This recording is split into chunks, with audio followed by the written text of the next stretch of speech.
அது விளக்கு தண்டுனா அப்படின்னா என்ன அப்படின்னா, ஒரு விளக்கை கொளுத்தி ஒரு விளக்கை நம்ம பத்த வைக்கிறோம் அப்படின்னா அதை நம்ம கொண்டு போய் மரக்காலுக்குள்ள கொண்டு போய் வச்சு அந்த மரக்காலை வச்சு மூடி வைக்க மாட்டோம், அல்லது கட்டில் கீழே கொண்டு மறைச்சு வைக்க மாட்டோம். அது எங்க வைப்போம்னா இது மாதிரி ஒரு உயரமான ஸ்டாண்டு, அதைதான் விளக்கு தண்டுன்னு சொல்றாங்க.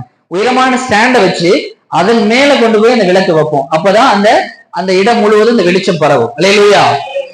அப்போ ஒருவேளை அந்த இருக்கக்கூடிய அந்த விளக்கு தண்டை எடுத்துட்டோம்னா என்ன ஆகும்? அந்த வெளிச்சம் போயிடும். போகாது மீன்ஸ் அதை ரொம்ப ஒரு இடத்துல ஓரமா கொண்டு வச்சிருவோம், அந்த வெளிச்சம் அந்த இடம் முழுவதும் பரவாது. அல்லேலூயா.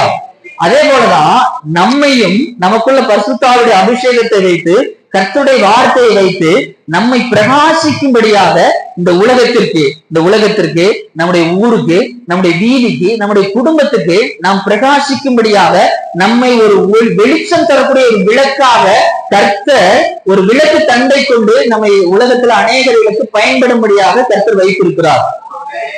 ஆமா இல்லையா? ஆமா, நம்ம அநேக ஜனங்களுக்காக பயன்பட வேண்டும் என்பதற்காக இந்த விளக்கு தண்டின் மீது நம்மை ஒரு விளக்காக வெளிச்சமாக வைத்திருக்கிறார். அல்லேலூயா. நாம் அந்த இடத்துல பயன்படலைன்னு வச்சுங்களேன், அந்த இடத்துல அந்த விளக்க வச்சதுக்கான நோக்கம் என்ன? அந்த இடம் முழுவதும் வெளிச்சம் போகணும். ஒரு இடத்துல ஒரு வீட்டுல உங்களை கொண்டு போய் ரட்சிப்பதற்காக வைச்சதன் நோக்கம் என்ன? உங்கள் மூலமாக அந்த ரட்சிப்பு அந்த குடும்பத்துக்கு பரவணும், உங்க வீதிக்கு பரவணும், உங்க அந்த ஊர் முழுவதும் பரவ வேண்டும். உங்கள் மூலமாக ரட்சிப்பு அநேக ஜனங்களுக்கு போக வேண்டும். அல்லேலூயா. அந்த வேலை நீங்க செய்யல அப்படின்னா அந்த விளக்கு தண்டை உன்னிடம் இருக்கக்கூடிய அந்த பரிசுத்த ஆவியை நான் உங்களிடத்துல எடுத்து போடுவேன். அப்ப நீங்க இருக்கக்கூடிய இடமே தெரியாம போயிடும். அல்லேலூயா.